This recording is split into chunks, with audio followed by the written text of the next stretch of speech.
Hello everyone, welcome to the platform agriculture वाला। आज हम लोग बात करने वाले हैं आईबीपीएस एएफओ के बारे में।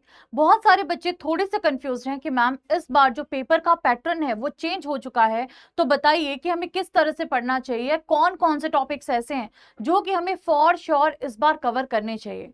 तो आज हम लोग डिस्कस करने वाले हैं आपका सबसे common confusion, that is IBPS AFO में जो आपका प्रोफेशनल नॉलेज है या फिर प्री वाला पार्ट है, उसके लिए हमें कैसे तैयारी करनी चाहिए या कौन कौन से मोस्ट इंपॉर्टेंट टॉपिक्स हैं जिन्हें हमें कवर करना चाहिए और पढ़ना चाहिए। तो चलिए आज हम बात करते हैं आपके इसी कंफ्यूजन के सॉल्यूशन के बारे में। सबसे पहले जानते हैं कि इस बार पैटर्न में क्या बदलाव हुआ है। तो पहली चीज क्या है कि जब आप लोग पहले पढ़ते थे तो उस टाइम पे आप जो प्री वाला पार्ट है, यानी कि जो आपका नॉन टेक वाला पार्ट है, इंग्लिश है, क्वांट्स है, रीजनिंग है, इस पार्ट को कवर करते थे। उसमें आपका एग्रीकल्चर वाला पार्ट, जो प्रोफेशनल नॉलेज वाला पार्ट जिसको हम बोल रहे हैं, वो नहीं आता था। लेकिन इस बार क्या है, जो आपका पैटर्न चेंज हुआ है उसमें आपका इंग्लिश, क्वांट्स और रीजनिंग ये तीन सब्जेक्ट तो आ रहे हैं, लेकिन साथ में आपका प्रोफेशनल नॉलेज वाला सब्जेक्ट भी आ रहा है। दूसरी बात करते हैं कि वेटेज में भी आपको फर्क देखने को मिल रहा है। जैसे कि प्री की अगर हम बात करें, इंग्लिश की बात करें और रीजनिंग की बात करें, क्वांट्स की बात करें, इन सब का जो आप वेटेज है वो आपका 1 मार्क्स ईच हो चुका है। इंग्लिश का पहले हाफ होता था, अब 1 मार्क्स हो गया है। और यहाँ पे 25 क्वेश्चंस आपको देखने को मिल रहे हैं और मार्क्स भी उसके 25 ही हैं। दूसरी बात करें, जो आपका मेन सब्जेक्ट है प्रोफेशनल नॉलेज जो आपका है, वो 25 क्वेश्चंस उसके आएंगे, लेकिन वेटेज उसका डबल है, यानी कि 50 मार्क्स का वो होने वाला है। ओवरऑल अगर हम देखें तो पहले भी 125 मार्क्स का ही जो आपका पेपर है वो होता था, अभी भी आपका 125 मार्क्स का ही पेपर है। बस यहाँ पे जो सब्जेक्ट प्रोफेशनल नॉलेज है वो ऐड हो गया है और बाकी सब्जेक्ट्स का जो वेटेज है वो थोड़ा सा चेंज हो गया है। तो ओवरऑल 100 क्वेश्चंस हैं और 125 मार्क्स के ये क्वेश्चंस हैं। टाइम लिमिट की बात करें तो टाइम लिमिट में देखिए, ड्यूरेशन हर एक सब्जेक्ट के लिए आपको 20 मिनट्स हैं। ओवरऑल जो आपका प्री का पेपर है, जो ऑब्जेक्टिव टाइप है, इसके लिए टोटल अगर आप देखें तो 80 मार्क्स का ये ओवरऑल आपका होने वाला है। दूसरी बात करते हैं आपके मेंस के एग्जाम के बारे में। मेंस पहले ऑब्जेक्टिव ही होता था, अब मेंस में डिस्क्रिप्टिव वाला पार्ट भी ऐड हो गया है।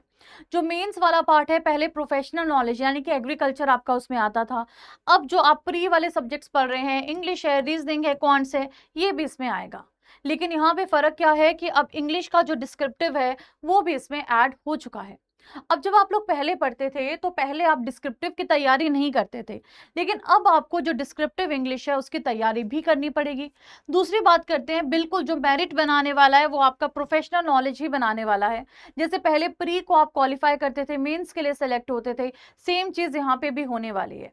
लेकिन अगर हम इंग्लिश, रीजनिंग और क्वांट्स की बात करें तो नंबर ऑफ क्वेश्चंस यहाँ पे बढ़ चुके हैं। 30 क्वेश्चंस इंग्लिश के हैं, रीजनिंग के 40 हैं और क्वांट्स के भी आपके 30 क्वेश्चंस हैं। ओवरऑल अगर आप देखोगे तो इनके लिए टाइम ड्यूरेशन, इंग्लिश के लिए आपको 25 मिनट है, रीजनिंग के लिए 35 मिनट है और क्वांट्स के लिए आपको 25 मिनट का टाइम दिया गया है। बाइलिंगुअल में आपका सब कुछ रहेगा, एक्सेप्ट जहां पे भी इंग्लिश आएगा वो आपका लैंग्वेज में ही रहेगा। दूसरी बात करते हैं, ये जो प्रोफेशनल नॉलेज है इसके 50 क्वेश्चंस हैं जो कि 100 मार्क्स के हैं। अगेन डबल वेटेज, पहले आपके 60 क्वेश्चंस आते थे 60 मार्क्स के, अब यहाँ पे अगर आप देखोगे तो आपके 50 क्वेश्चंस हैं जो कि 100 मार्क्स के हैं। ओवरऑल इन चारों को अगर आप देखोगे 200 मार्क्स का है, ये सारा ऑब्जेक्टिव टाइप है। लेकिन अगर आप डिस्क्रिप्टिव की बात करें, जो इंग्लिश वाला पार्ट है, वो यहाँ पे आपको 2 क्वेश्चंस देखने को मिलेंगे जो कि आपके 25 मार्क्स के होंगे। तो यानी कि टोटल अगर हम बात करें, टोटल 225 मार्क्स का आपका यहाँ पे ओवरऑल यहाँ पे पेपर रहने वाला है। और टोटल मिनट्स की बात करें तो जो इंग्लिश डिस्क्रिप्टिव है उसके लिए 30 मिनट दिए जाएंगे। ओवरऑल आपको 155 मिनट्स यहाँ पे मिल रहे हैं इस एग्जाम में। नाउ अब बहुत सारे बच्चों को ये कंफ्यूजन हो रहा है कि मैम हम क्या पढ़ें क्या नहीं पढ़ें।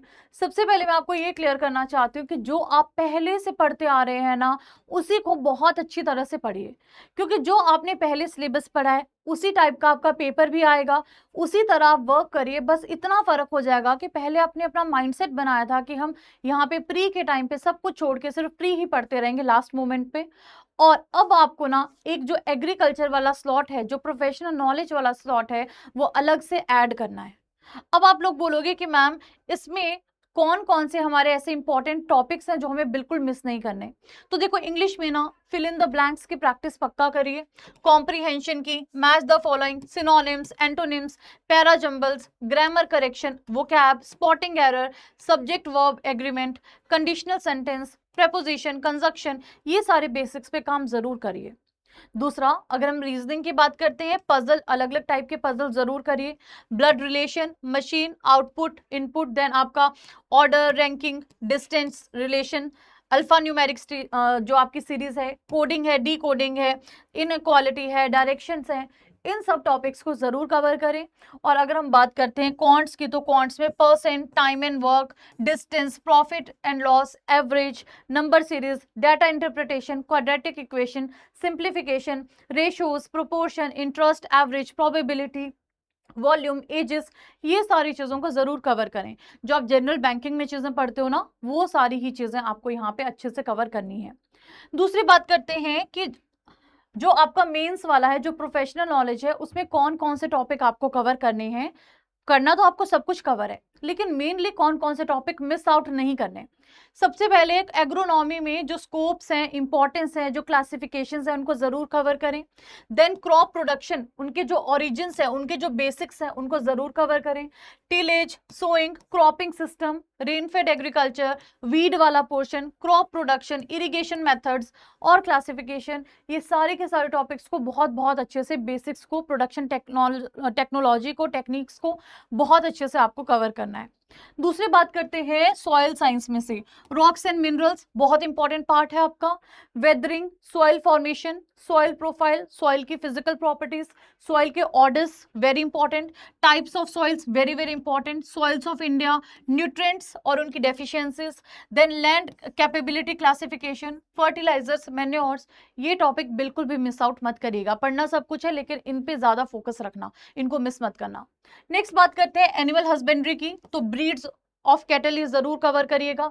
टर्मिनोलॉजी जितनी भी आती है, डिसीज इज वेरी इंपॉर्टेंट, जैसे कि कैटल की डिजीज है, पोल्ट्री की डिजीज है, उनकी मैनेजमेंट है, उनकी टर्म्स है, इंक्यूबेशन पीरियड है, हैचिंग है, और उसके अलावा ब्रीडिंग एंड मैनेजमेंट है, जेस्टेशन पीरियड है, उनके बॉडी टेम्परेचर है, इनको जरूर जरूर कवर करिएगा। नेक्स्ट बात करते हैं हॉर्टिकल्चर से। हॉर्टिकल्चर अगेन बहुत इंपॉर्टेंट सब्जेक्ट है, क्वेश्चंस भी आते हैं अच्छे खासे।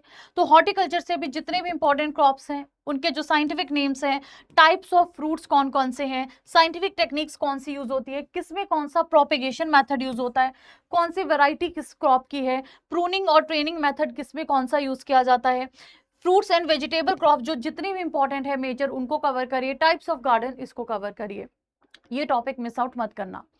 अगली बात करते हैं एंटोमोलॉजी और बेनिफिशियल इंसेक्ट्स की। तो एंटोमोलॉजी में सबसे ज्यादा क्वेश्चंस आपके बेनिफिशियल इंसेक्ट से आते हैं या फिर आईपीएम वाले टॉपिक से आते हैं। तो आपको बेसिक एंटोमोलॉजी तो कवर करनी ही करनी है। देन आपका आईपीएम, इंसेक्ट पेस्ट के साइंटिफिक नेम्स, क्या उनके सिम्टम्स हैं, स्टोरेज पेस्ट कौन कौन से हैं, और सबसे मेन आपके सीरियल क्रॉप्स हैं, उनको कवर करिए। उसके बाद important fruit and vegetable crops cover करिए।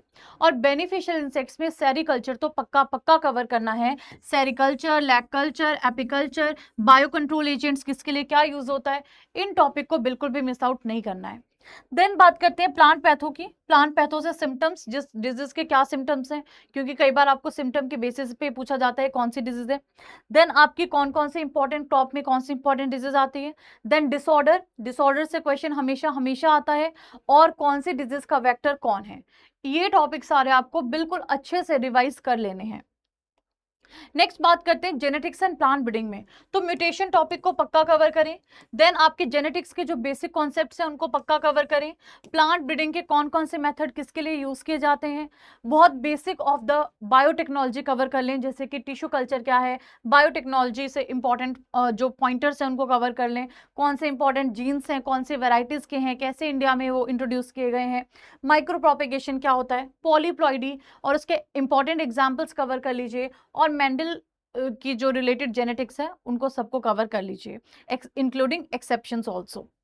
देन बात करते हैं सीड साइंस में से। तो सबसे इंपॉर्टेंट तो वही है कि जो आपका सीड का प्रोजेनी ऑफ सीड है उसे कवर कर लीजिए। सीड सर्टिफिकेशन स्टेजेस को कैसे अरेंज करोगे वो पढ़ लो। सीड के लिए टेट्राजोलियम टेस्ट काफी पूछा जाता है।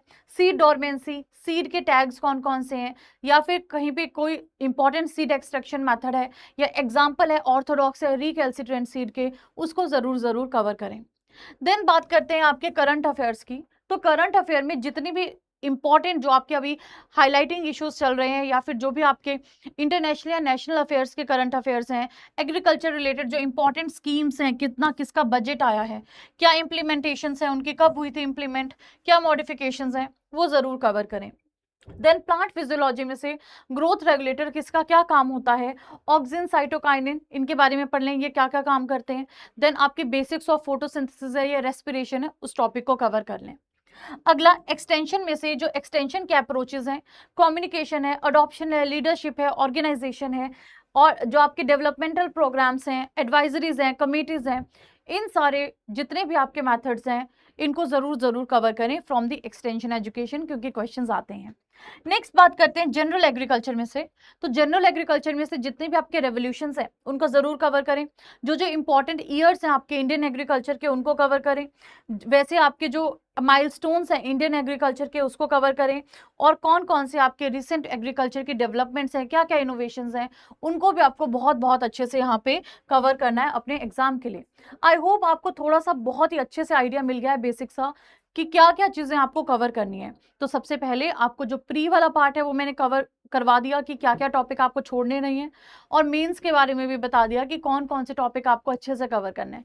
याद रखिए, अभी बहुत अच्छे से पढ़ोगे तो यही टॉपिक्स आपके आगे जाके ना मेंस में भी आने वाले हैं। तो अभी इतने अच्छे से पढ़ाई करो कि आगे जाके प्री तो आपका क्वालिफाई हो ही हो, लेकिन साथ साथ आपका जो मेंस वाला पेपर है वो भी बहुत अच्छे मार्क्स के साथ क्वालिफाई हो जाए। तो अभी के लिए जितने टॉपिक्स आपको बताए हैं अच्छे से पढ़िए। आपको कोई भी डाउट होगा, प्रियंका मैम पीडब्ल्यू या प्रियंका मैम पीडब्ल्यू डिस्कशन पे आप मुझे मैसेज कर सकते हैं। वहां पे मैं आपकी क्वेरी को डेफिनेटली रिजॉल्व करूंगी। याद रखिए, सिर्फ यही नहीं पढ़ना है, पढ़ना सब कुछ है, कवर सब कुछ करना है, लेकिन मोस्ट इंपॉर्टेंट जिसको बिल्कुल नहीं छोड़ना है वो टॉपिक्स मैंने यहाँ पे दिए हैं। So all the best everyone. I hope आप लोग बहुत अच्छे से तैयारी कर रहे हैं।